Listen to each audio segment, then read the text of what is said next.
Hello, you malty marooned maritime malt mamluks.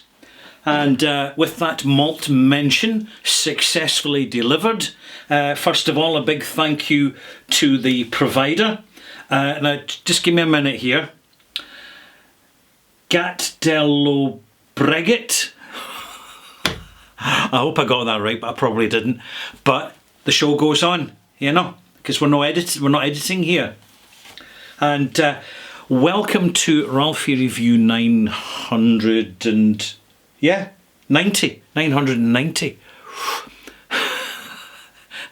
10 more to go until Ralphie Review 1000.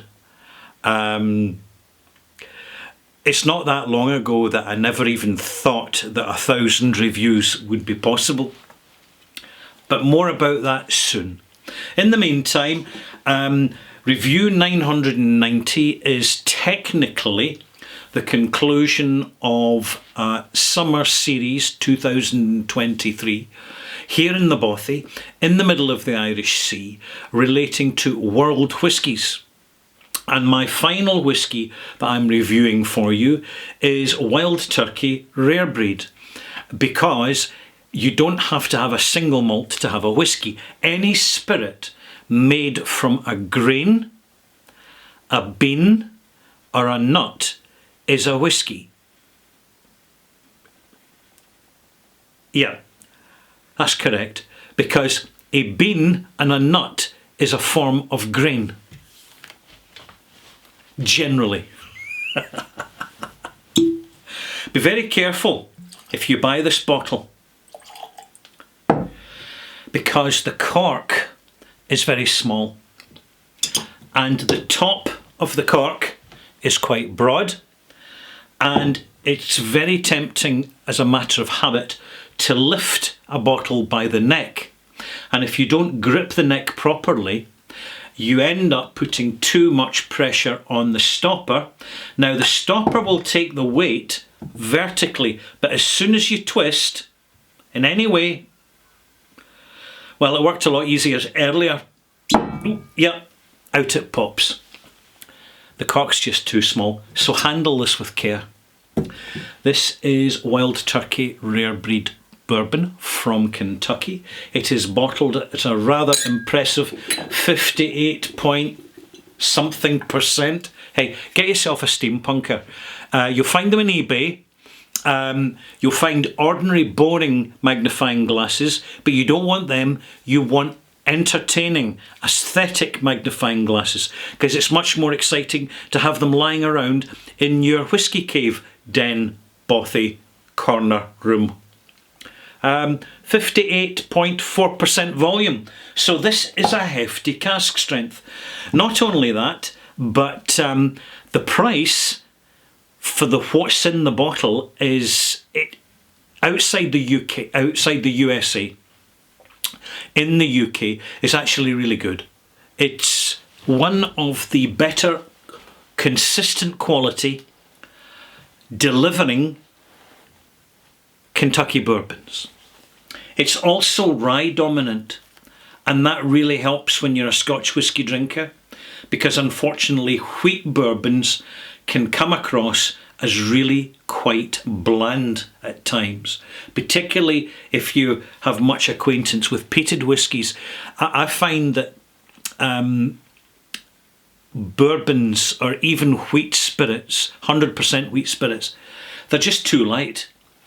What else can I tell you about this? They call it the barrel proof, and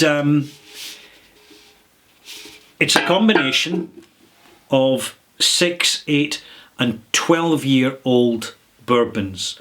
So again, the fact there's 12-year-old bourbon in here, you're getting that level of complexity that comes from maturation. So in this event, the rye, which dominates the event, is kind of toned down a little bit due to the additional wood influence that's permeating the dram. But also you've got the freshness of the 8 and the 6-year-old bourbon, which is much more spirit heavy. So this multi-age blending of a single sourced Kentucky bourbon is really quite exotic, and I only wish we have more bottlings like this outside of the USA, but at this moment in time it's really not happening. Let's persevere with this one. Give you a smell, give you some taste, add some water, you know the drill if you're a regular Ralphie viewer, and then I'll give you a bourbon mark. It's aromatic, it's fragrant, it's slightly confectionery. You certainly notice the brulee, the intense custard note of the corn component of this whisky. But fortunately it's restrained, it's subdued, because the rye in this is much more proactive than it is in many other bourbons, because there's simply more of it in here. And this actually kind of gives a very positive impression of quality. When you nose it, it will come across initially as quite medicinal, but it will also settle down. This is an important thing, particularly when you've got older aged content, is you tend to have more travel in the development over time with a drop of water. So what I'm saying is, once you've added some water to this, and I recommend you do after you've had your first neat sip, which isn't particularly raw, it isn't sharp, it's remarkably full flavoured. Again, another indication and nod to the quality, the natural presented quality of this whisky. But the overall impact is that with older whisky, you tend to, once you've added water, you get more development of the flavour. You get more subtleties start to manifest over time. But of course, it needs time. So let's get the water out. And my teaspoon measurer. And let's have a first taste of this. Well, I say first taste. Of course, I've been tasting it before I review it. I've got to do that. I think I've tasted it about a dozen times now. Just small portions, so I don't eat too far into the bottle. A bottle like this, if you want it to last a year, 10 years, it will. No problem. Why? Because it's cask strength. It's barrel proof. The higher the alcoholic concentration, the longer the whisky is going to last in the bottle, less affected by oxidisation, and it's more inclined to keep over the years. So you might even decide, you know, if you're in the USA, get a bottle of this and just bring it out once a year for your birthday. How many birthdays is it going to last? Depends how much you pour in your birthday. Cheers.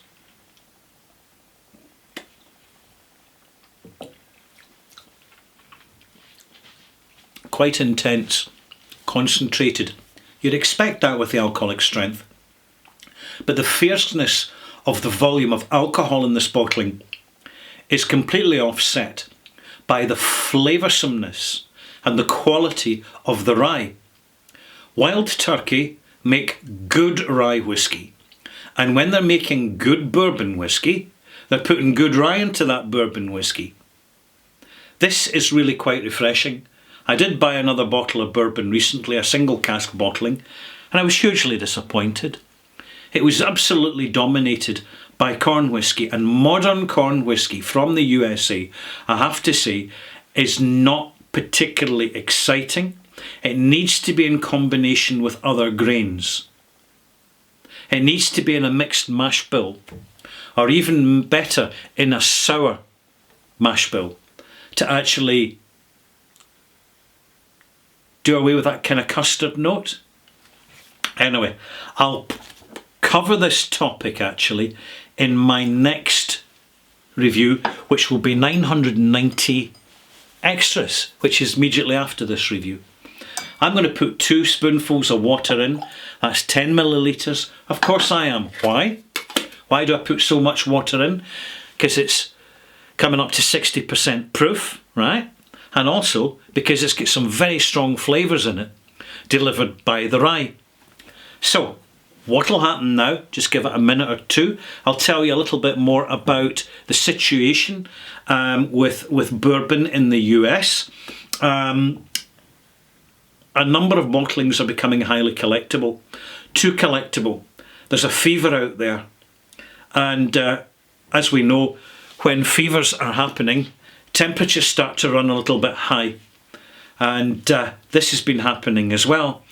We've been hearing some stories across the pond, which is the way we refer to the Atlantic Ocean, about bribery, corruption, backdoor dealings, fake bottles, and groupies camping out overnight outside of liquor stores. And we hear about people, and this is what I've been hearing just last week, people handing over $200 in cash to staff working in liquor stores, asking them to put a bottle aside for them. Righto, and it seems to be a technique that works. I wonder why. Cheers. You do find the same thing to a certain extent with Springbanks and Macallan's in the UK, but the whole situation's being a little bit more carefully managed by the retailers, who have been getting spooked by the bad behaviour and threatened violence. And it doesn't look good for the industry when you actually have to phone the police and have a police guard in attendance to a liquor store. Because people are fighting over bottles of whiskey that they've got no intention to ever open.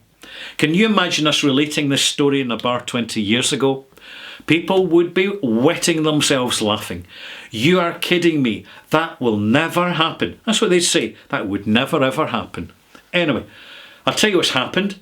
I've given this whiskey, this rare breed, a few minutes in the glass with some water. Let's go back to the nose.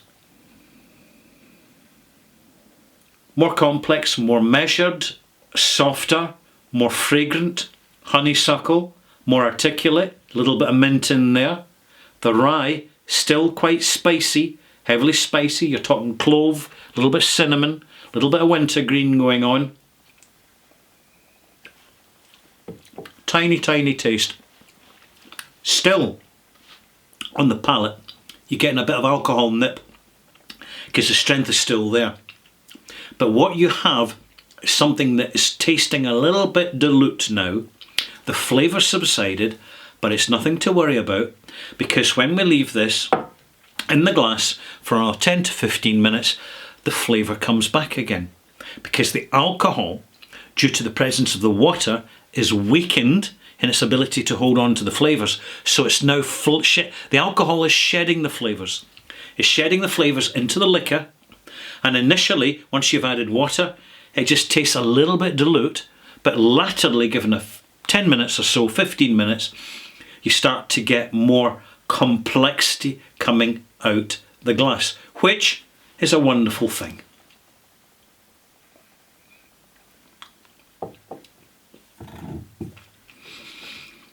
Wild Turkey Rare Breed has been a fan favourite in the Oswis, the online Scotch Whisky Awards.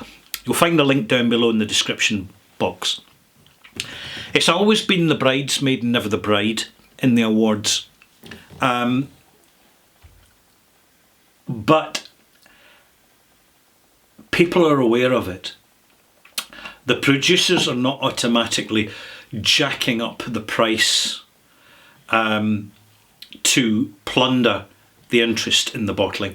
And I have to say, a big kudos to the producers. And the result is that this is a bourbon that many Scotch whisky drinkers buy. Because the majority of bourbons we find in the UK, your Jim Beams and your Kentucky whiskies, your Jack Daniels, even your single barrel Jack Daniels, they're really, for what they deliver, they're quite pricey.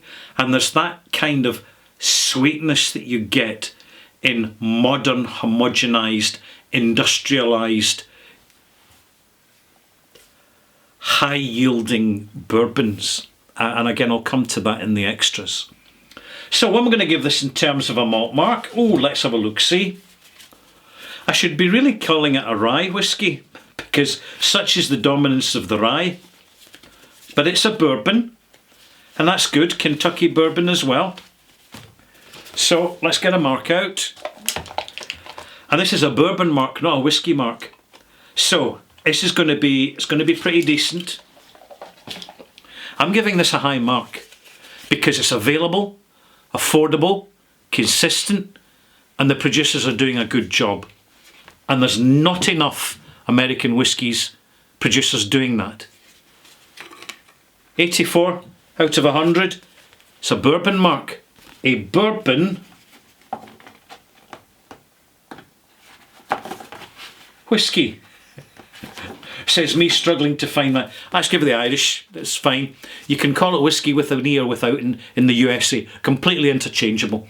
It's a bourbon whiskey. All whiskies made with grains or nuts. Not that you'll see much of that because of the incredibly low yield. But it depends which nut it is. There you go.